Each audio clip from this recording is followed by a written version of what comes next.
Welcome back ناظرین. اب جو ہمارے جو آخری مقرر ہیں جن کو ہم ہمارا بھائی ہیں سید حسن سفیر سید حسن حبیب صاحب پروفیسر، ان سے گزارش ہے کہ وہ اس آج کی جو معاملات ہیں ان گفتگو کو آپ سمیٹیں، اور کیونکہ یہ پہلا پروگرام ہے تو ہم اس کو طویل نہیں کرنا چاہتے ہیں، تو آپ فرمائیں اپنی گفتگو اس میں اس کو سمیٹ بھی لیں، سب لوگوں کے جو خیالات ہیں ان کو بھی کر لیں اور اپنی بات بھی کر لیں.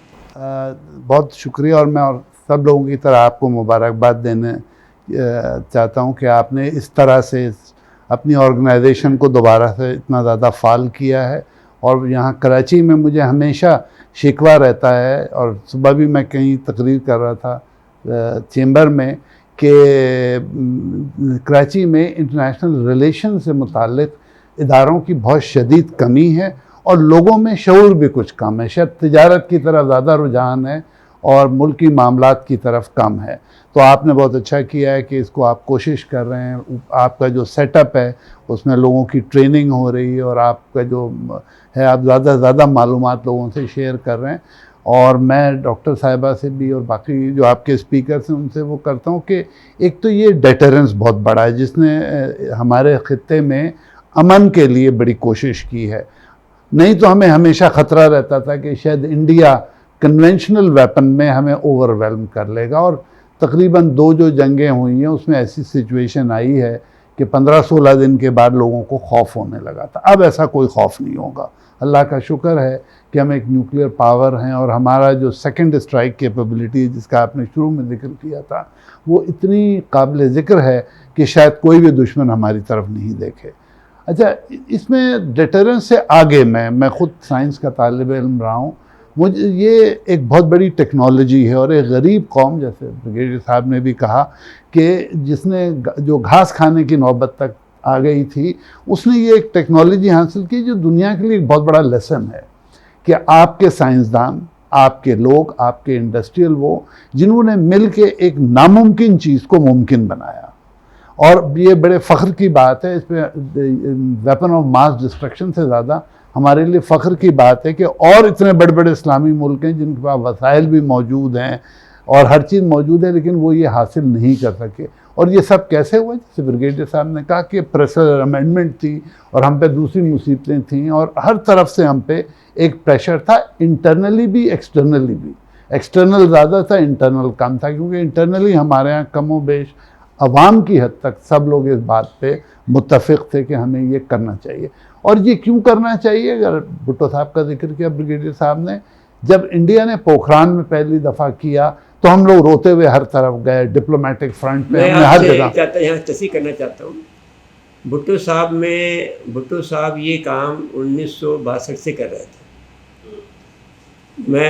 میری کتاب ہے جوہر نشر تحقیق، اگر آپ اس کو پڑھیں، جو بڑا تحقیق کی کتاب ہے، ریسرچ بک ہے، تو اس کو میں انہوں نے یہ ذکر کیا ہے کہ میں نے اس میں ذکر کیا اس کو ریفرنس کے ساتھ میں، کہ منیر صاحب نے جو کہ IAEA میں کام کر رہے تھے، انہوں نے یہ کہا، بھٹو صاحب سے کہا کہ انڈیا ایٹم بم بنا رہا ہے، آپ بھی بنائیں. تو بھٹو صاحب کنوینس ہو گئے. پھر انہوں نے یہ بات ایوب صاحب سے کہی تو ایوب صاحب نے نہیں مانے. پھر بھٹو صاحب نے اصرار کیا کہ اچھا آپ ان سے مل لیں. تو وہ پھر لنڈن میں ان کی ملاقات ہوئی ہے. اس ہوٹل کا نام بھی میں نے اس میں لکھا ہے کہ اس ہوٹل میں ملاقات ہوئی ہے. جب منیر صاحب سے پوچھا انہوں نے، تو اس کی جو قیمت ہے وہ ہم برداشت نہیں کر سکتے، اور جس وقت انڈیا بنائے گا اس وقت یہ اسلحہ عام ہوگا، بازار سے خرید لیں گے. یہ بات ویری رانگ.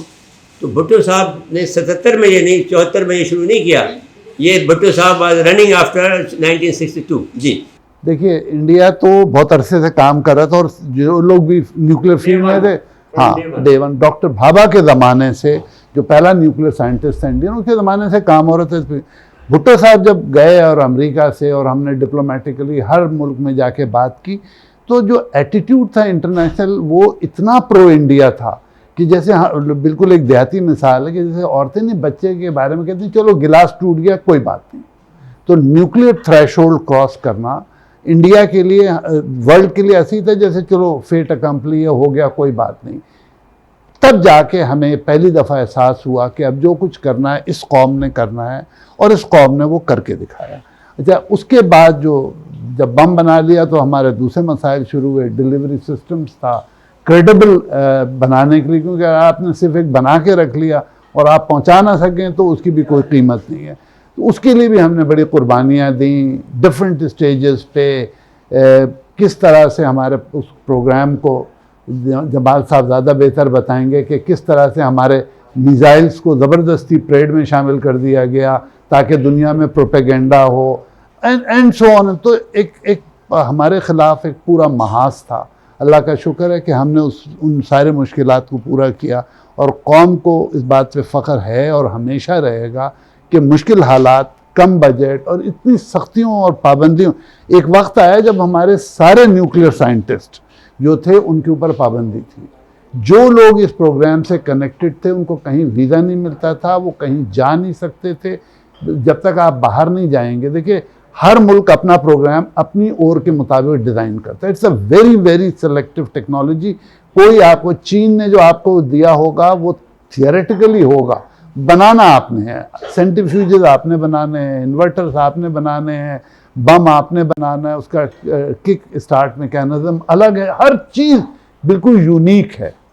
اس پہ یہ الزام لگے کہ اسلامک بام ہے جیسے امریکنز نے لگایا تھا وہ مارک فلپ کے کیس میں، تو یہ سارے بہانے اپنی جگہ ہیں، بٹ یہ ایک بہت بڑی اچیومنٹ تھی اور ہمیں اس پہ فخر کرنا چاہیے اور اللہ سے دعا کرنی چاہیے کہ ہاں، یہ شکر کرنا چاہیے کہ یہ ہمارے سروں پہ اسی طرح رہے تاکہ ہمارے دشمنوں کے عزائم کبھی بھی کامیاب نہیں ہوں۔ جناب حافظ صاحب، آپ کا بہت شکریہ، میں انتہائی مشکور ہوں آپ کا، اور سب سے زیادہ ہماری بہن پروفیسر ڈاکٹر تنویر خانی صاحبہ جو کہ استادوں کے استاد ہیں، جناب ایئر کوموڈور ریٹائر جمال حسین صاحب کا، جناب محترم سید حسن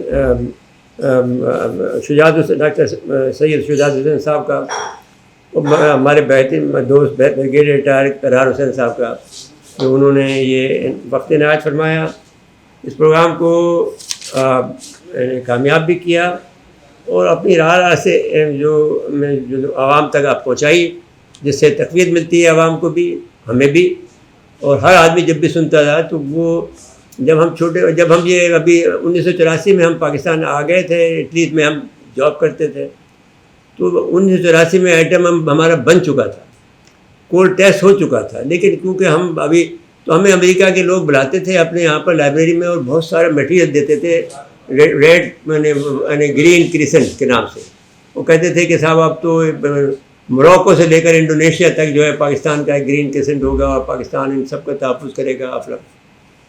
ابھی تک جو مسئلہ درپیش ہے ہم اس میں جو ہم سمجھتے ہیں کہ اس سے ہمیں اب الگ ہونا چاہیے کہ ہم سے یہ کہتے ہیں کہ ہم انڈیا اسپیسیفک ہیں، جبکہ دنیا ہمیں ایسا نہیں سمجھتی کہ انڈیا اسپیسیفک ہے، یہ ایک بم ہے جو کہیں پر بھی استعمال ہو سکتا ہے۔ تو وہ اس کے جو جیسا کہ قرآن مجید میں سورہ انفال میں ذکر آیا ہے کہ اس کا ہم آپ کو اللہ تعالیٰ نے جب کہا ہے کہ اور تیار کرو اپنے گھوڑوں کو جو کہ دشمن سرحدوں کے پار آپ سے خوفزدہ ہو، ان پر خوف طاری ہو، اور ان دشمنوں کو جن دشمنوں کو تم نہیں جانتے صرف اللہ جانتا ہے، اور اللہ تعالیٰ اس سب کا آپ کو، اس کا جو کچھ بھی آپ اس پہ خرچ کرو گے اس کا اس کو آپ کو کمپنسیٹ کرے۔ تو وہ کمپنسیٹ تو کر رہا ہے، لیکن بات یہ ہے کہ ہم اس سے ہمیں زیادہ مانگنا چاہیے اس سے کہ وہ اس کا ہمارا دائرہ اثر ہونا چاہیے، جو ابھی تک ہم دائرہ اثر بنانے میں کامیاب نہیں ہوئے ہیں۔ دشمن بڑھتا جا رہا ہے، ہمارا دائرہ اثر وہیں کے وہیں کھڑے ہوئے ہیں، ہم منجمد پارکنگ پلیس میں ہمارا پہیہ گھوم رہا ہے، پیٹرول بھی خرچ ہو رہا ہے، لیکن یہ ہے کہ ہم آگے نہیں جا رہے۔ تو ناظرین کرام، اس کے بعد آپ کا شکریہ ادا کرتے ہوئے اجازت دیتا ہوں، اور میں سمجھتا ہوں کہ آج کا پروگرام کیونکہ یہ ٹیسٹنگ پروگرام تھا، ایک ہم نے اپنے اس جگہ کو جس جگہ آپ تشریف فرمایا، ہم نے کوشش کی تھی کہ اسٹوڈیو کی شکل دی جائے، اس میں جو کمی بیشی رہی ہے اس کو ہم دور کرنے کی کوشش کریں گے، اور پھر ممکن ہے کہ جب آپ کو دوبارہ آئیں تو پھر یہ تھوڑی بہت جو مشکلات ہوئی ہیں وہ نہ ہوں۔ آپ کا بہت بہت شکریہ۔ ناظرین کرام، اس کے بعد اجازت دیتے ہیں، اللہ حافظ۔